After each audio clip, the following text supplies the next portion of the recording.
Hello everyone, my name's Nico. I am Anthony Jordan. And welcome to Extreme Channel Official on Facebook. We are going to discuss one of my favourite topics today, A-dub. And I'm going to frame it specifically around the fact that I think what's going on in the heavyweight division now is god tier booking, what Tony Khan's doing. And to reinforce this, because there still seems to be doubt amongst some, that Tony Khan on his day is not just a lucky booker or blessed with a great roster. He is a god tier booker. He has now got years and years and years of material to substantiate what I'm saying, and I'd just like to go through that with both yourselves and AJ right here today. You cool with that? And then Listen, this is what it's all about, isn't it? I'm down. So let me just rifle off some of the best parts of AEW, and they're not even all world titled. That's what's crazy. Are we talking overall, or are we talking this current year? Hit me. Oh no, we're talking overall, and then we're gonna bring it round to what's going on this current year with the World Heavyweight Division. So hang about a moment or two, and we're gonna talk about the World Heavyweight Division because it is hot, white hot. But I want to go through a little history. Before we do that, if you are joining us for the first time on Extreme Channel, please do be sure that you're following us, obviously, on Facebook. Of course, please do. If you're watching us on Instagram, make sure to hit that follow button, same. And if you're wondering where these two guys are from, MOW says it right here. Find us on YouTube and on Instagram, Ministry of Wrestling. We are partners now with Extreme Channel. Humbled and blessed to be here. And with all that said, let's get into some god tier booking. Let's examples. do this. Tony has precedence for god tier booking. I'm going to start off. I love it. God tier precedence. Hit me. God tier precedence. Look over your right shoulder. That man. This man. Sting. The legacy, the icon. We were all so scared. I don't think you have to be affiliated or a fan of any particular brand. Sting is just an all-time great. For sure. He just is. He's been around since the 80s, 4 decades. The man is a god. I'm using the word god a lot. The man is an absolute icon, ironically. That's his name. The fact that we didn't get the Sting retirement run that we wanted pre-AEW was heartbreaking for every wrestling fan. Yes, I will give you that. And when he arrived, we all thought, okay, he's going to have this little part-time thing with Darby Allin, and because of a certain pandemic, he's probably only going to do cinematic matches. Then he started jumping off of tall things. Yeah, he shouldn't have been doing what he was doing at that age. Tell him that. I missed the opportunity, but hey, he still done it. He loved it. And I got to give flowers to Matt and Nick Jackson for making sure that he had the retirement match that he had along with Darby Allin. That is how to do a retirement match. This notion that you have to lose on your way out, it's for the birds, man. Like, I thought the fact that Tony, it's sad enough that you're having to say goodbye to someone who you've grown up loving. Don't make me more sad by seeing them lose.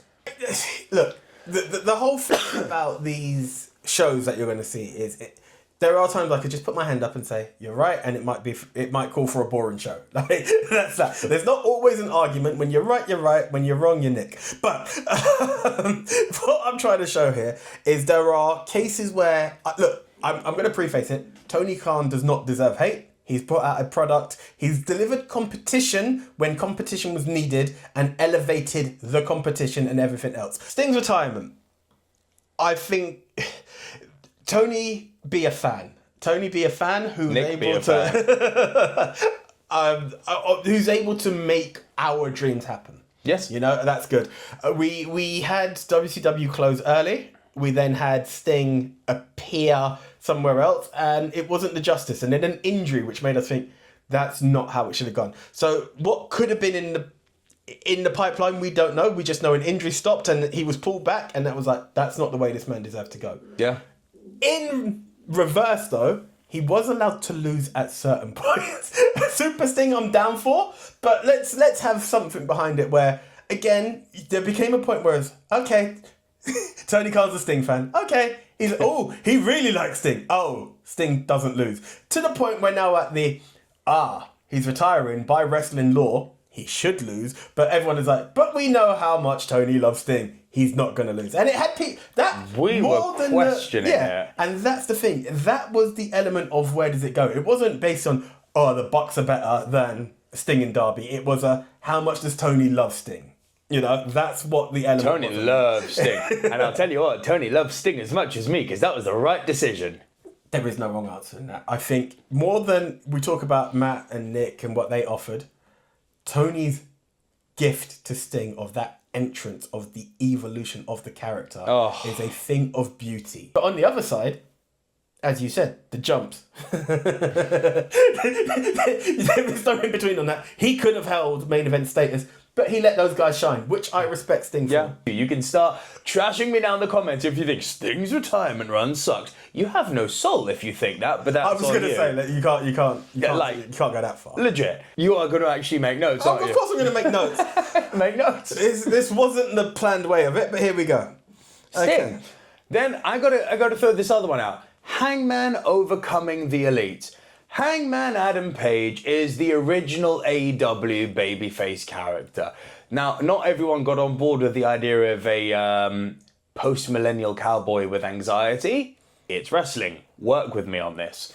It worked. And the fact that he then had to bury himself in the bottle, and the fact that he then had to break up the tag team between him and Kenny when they were holding gold, and then he found the bottle, and then Kenny aligned himself with Don Callis, and then he had to overcome the Young Bucks and Don Callis, and it just seemed he was never going to quite get there. There was even that famous promo that Kenny cut on him, bit reminiscent of Triple H and Booker minus the racism, which is, you're not championship material. Equivalent of people like you don't become champions. It just was, but it was done in a tasteful way. And I still remember to this day Big Tone, who's part of the Ministry of Wrestling, saying at Full Gear, if Hangman doesn't win, we riot. Like, people were ready for that, man. That whole Hangman Adam Page run, it was just fantastic. Hangman Adam Page. I believe he's the Marmite of wrestling. He is one of those guys I don't get this, bro. I don't understand how his in-ring is great. He's convincing on the mic. He's a lot like a Drew McIntyre, where on a dime he can flip between face and heel. I think he's such a well-rounded, underrated wrestler. It's crazy. My statement to this is it all depends how much you invest yourself in the product. If you casually watch AEW, you won't get it. If you follow the product, you understand. He's the OG. Mechanic. He is the character.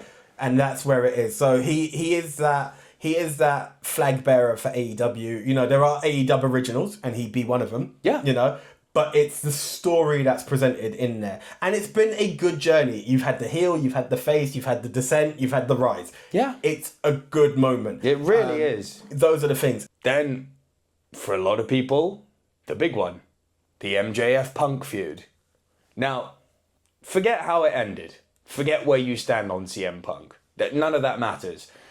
That 8-month stretch they took us through of match after match, great match after great match. It's a thing of beauty. It's a thing of beauty. Oh my God. You don't even need to drag anyone knows that was a height of wrestling that can't be replicated. Yes. It can't be. 2 of the best speakers ever. And listen, I'm Team Max on this one. I think Max outdid him on the mic. I just do. Which side you go for, entertainment was the winner, is my view on that one. CM Punk and MJF, 2 mic masters, 2 guys, irrelevant of what you feel about Phil Brooks. CM Punk. Phil Brooks is one thing, CM Punk the PG artist. Punk, as MJF would call him. This is it. Pepsi Phil. But like, the man, he will deliver. He as you said, as much as you despise him, he's box office. He is box office. I hate him, but he's box office. When you work with another man who's box office, millions of dollars, you know, that's. I'm not talking about the money aspect of the business, but you've got it. There are some moments in life you will watch wrestling and you see 2 men stare each other in the face and be like, there it is. A huge one, I'm going to throw some flowers to the women here. Toni Storm becoming timeless. Yes. Listen, if you told me that the girl who got pie-faced by Charlotte Flair would become the star we see now. Now, I don't know if this was Tony's doing, or the other Tony's doing, or JC. Tony I or Tony Y. Exactly. Or JC's doing. Maybe all of them. It doesn't matter. it was a product of perfection.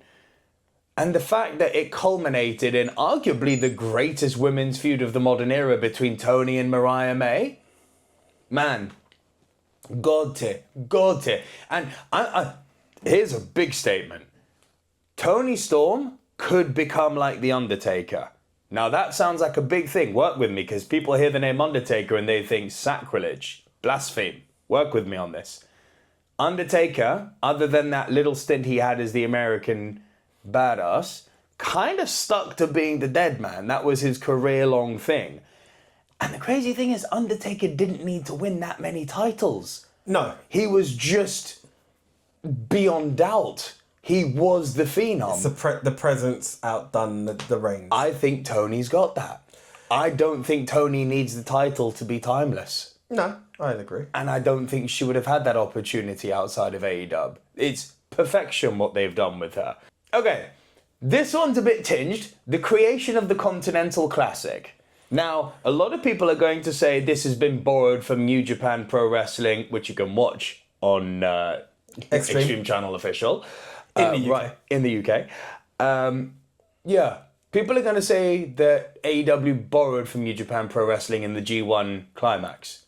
Yes, and why is this a bad thing? Tournaments are tournaments. Tournament's a tournament. And what he's done is every single year, he's managed to make this tournament a marquee event that goes on for weeks and weeks and weeks, culminating in double matches at a pay-per-view. And you never really know who's going to win. Case in point, Eddie Kingston getting his flowers during the Continental Classic. Now, I know you're not a Kingston guy. That's fine. We've each got our own vibes. I do like Eddie.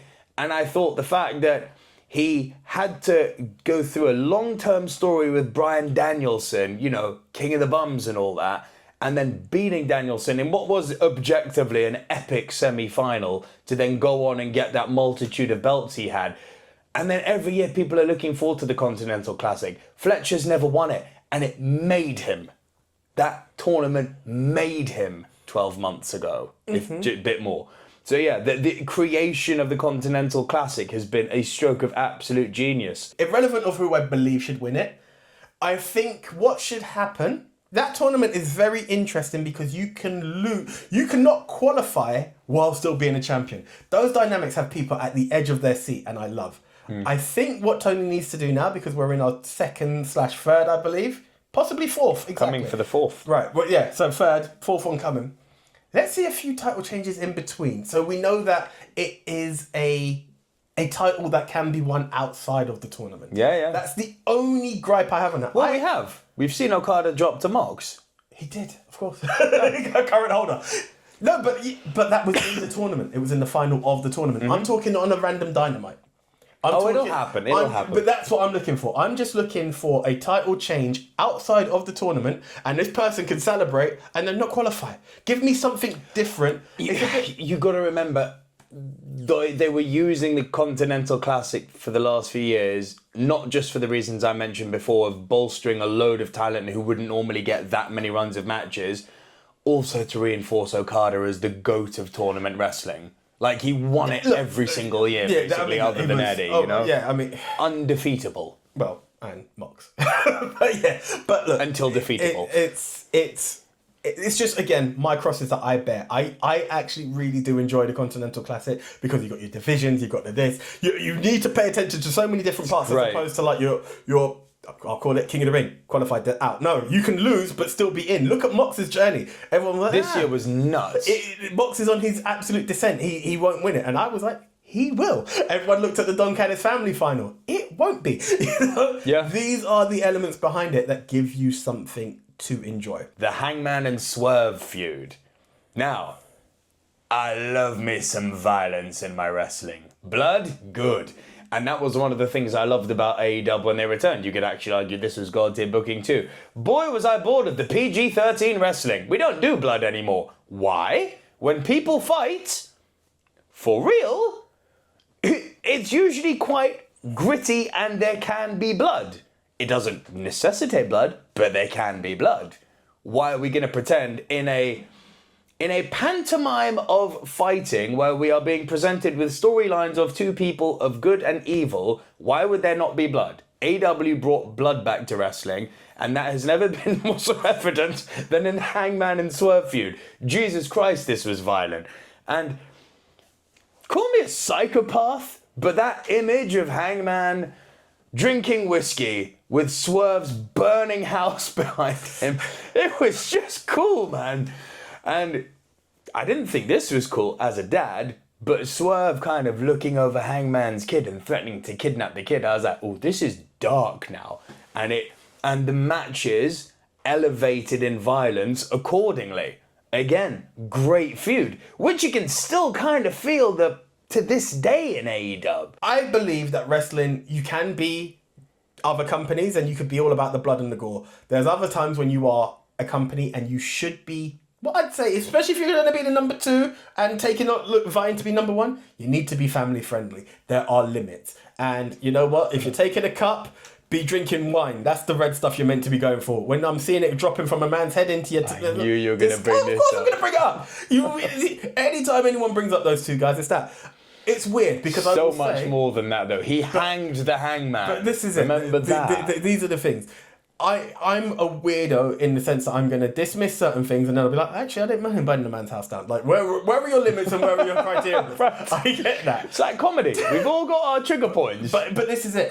There are the things that trigger me, and I don't mind blood within it, but again, there are limits for a family. The other side, there are certain levels of weaponry I don't believe we should have. I believe that a chair, a ladder, a table, I'm down for. How do you feel about Adam Copeland and Spike?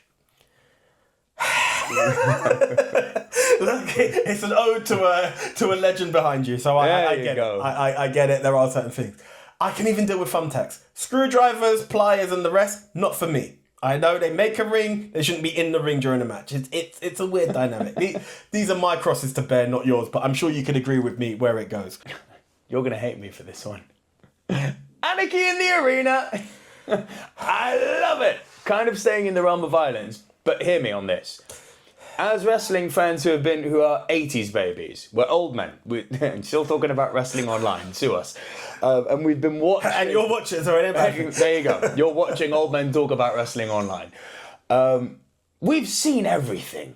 We really have. Hell in a Cells, Flames, TLCs, caskets, coffins, blood and guts. Like there is nothing new really in wrestling.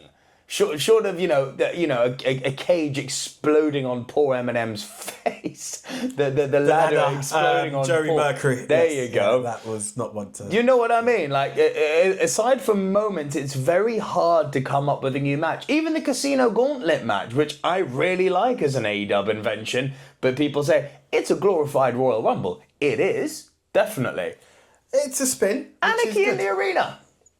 Anarchy in the arena now becomes something I look forward to every single year. Yes, it started with the Stadium Stampede. I prefer Anarchy in the arena. Here's why. Shout out to Simon Miller. It's because that music thing they do every year. It's just great. Whether it's Moxley's wild thing that plays while the match is going on, whether it's the fact that they've got the final countdown and then the Young Bucks grab the mic like, do you know how much we're paying for this damn song? Cut the feed. Whether it's Cesaro slamming someone into Castagnoli. You're quite right. Whether it's Claudio Castagnoli slamming someone into an amp as if that would somehow magically stop the audio feed for the whole arena. It's goofy. It's great. And you're going to get violent spots in it. And hey, above everything, it's fresh and it's new. Stadium Stampede, Anarchy in the Arena, perfect for the pandemic. Perfect for a time when cinematic matches, you elevated cinematic matches and I loved it. I remember us going to the first All In, the pay-per-view under AEW, not All In. We weren't that lucky for that first show. But it was an idea and I was like, we're going to be in trouble here because where do you follow? It's very good to be on camera. It's very good to be on camera at home watching. When you're a fan and you're all over the arena and you are losing out because there was a missing. Again, it needs a screen to show us this is happening backstage. These elements treat the fans who have paid the tickets because a pay-per-view buy is one thing, a front row ticket be another. And I can appreciate that you've got 95% of your matches in front of you in a ring. Let there be one for everybody else around the thing. I was quite annoyed that no one passed us. I was like, we paid a ticket. If you're all over, if you're all over the stadium, do it. Those are the small tricks. It's fun. It's cool. Appreciate the people inside the stadium/arena for it to be more. It's fun. I may not be the biggest fan, but small gripes. It's new. It's something new, and that's why I respect Small it. gripes. And now, the absolute chef's kiss, the cherry on this beautiful Sunday of God tier booking. And this would not be possible by Tony Khan alone. We have to thank Omori-san and New Japan Pro Wrestling. Forbidden Door is his masterstroke. Forbidden Door was New Japan Pro Wrestling and AEW's way of giving something to us fans, to the dreamers amongst us who have been wanting stuff, who have been fantasy booking stuff like this since we were kids, who were clutching at pearls and straws simultaneously when the invasion happened and were like, it's good, but it's lacking. There's stuff missing here. Like, where's Sting? Where's Flair? Where's the NWO? Yeah. Okay. This gave us what we wanted. Now, I'll allow you to respond to this, and I'd love to see you try and deny any of this. And then we'll talk about the fact that amongst all of these examples of God tier booking, he's now going into a new stage of God tier booking with this World Heavyweight division. Stay tuned. AJ's now going to say I'm wrong. Something like Forbidden Door, as you said, it's something that every wrestling fan deserves. It's not the Forbidden Door that many mainstream, although I say US fans are looking at. I'll give it that. But you're giving an opportunity to people to see what's out there. And do you know what? It's the spotlight being turned the other way. You know what? It's not just those companies. There are other companies and they have huge talents. Let's see who they are. Huge. Now you're interested in that. If you had a Forbidden Door a few years back, there is no intrigue as to who is Prince Devitt, now Finn Balor. There is no intrigue of who Nakamura is because you've seen them on a platform when they're still representing. It was a perfect way to usher in Will Ospreay. These are great opportunities. There is the thing that troubles me, that if you are going to do that, let's have a bit more unpredictability in it. I think there's no doubt that you can see a New Japan title around an AEW star's waist. Mm-hmm. It doesn't happen the other way, that the AEW title has been on the line. And that's the thing. Recently, we started off where they were in there, and now it's just an AEW versus AEW match. And I think if you've got a New Japan, a Forbidden Door, give me that element where that should be there. Make it a fatal four-way so it's not overly predictable. And someone could walk away with that title, even be it for 2 weeks. But it's no surprise in seeing that Takeshita is your IWGP champion right now. Where is that on the other side? Let's get a bit more of a balance. Was, not now. I'm just saying, in the grand scheme, yes, he's not holding the belt now. But we've had that. We've had Mox holding. We've had various American stars holding. Why can't that title go the other? Why can't a title go the other way and build that intrigue? You won't find an argument from me there. And that's that. So that's where I love Forbidden Door, but it's sometimes you've now. I think the first Forbidden Door be the best Forbidden Door. I know you attended the one in the UK. I sadly missed out on it, but that because the element of intrigue. Which way does it go? Now, I don't want to say predictability because there are some matches.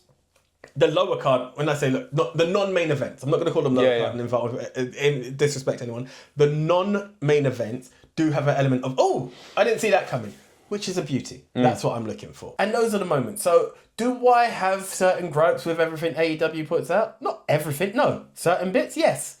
And that's the thing with all wrestling. You can't love everything of every promotion. It will never be. TK, keep doing what you're doing. There are just certain things out there. I'm not going to disparage any wrestlers I'm not a huge fan of, but hey, I don't think your first Continental Classic champion was the right choice. But it happens. It happens, right? Everyone likes a nice little sob story, but hey, boo-hoo, Eddie. Anyway. I think what's been clear in your rebuttals is the fact that you actually agree with what I've said, but there are some details about what I've said that you would change for your personal preferences. Should Sting have lost? Yes. No. such thing have lost. I'll Yes, tell you what. Not to the Bucks, but yes, he should have lost. Absolutely not. I'll tell you what, guys, because this has gone on way longer than we anticipated. We're going to go straight into a second video now. So I know I promised you we're going to talk about the World Heavyweight Division of AW. We are in the next video. So please stay right here on Extreme Channel Official on Facebook. Go to the next video. It's going to be up either today or tomorrow, but keep on the lookout for it. And that will essentially be part 2 of why TK is a god tier booker. But from us, I'm Nico Luro.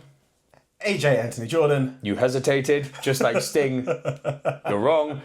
Yeah, guys, we are going to leave it there for this video because we've been going for a moment now. But yeah, come and check us out on the next video where we're going to talk about the top tier of AW. Bye for now. See ya. See ya.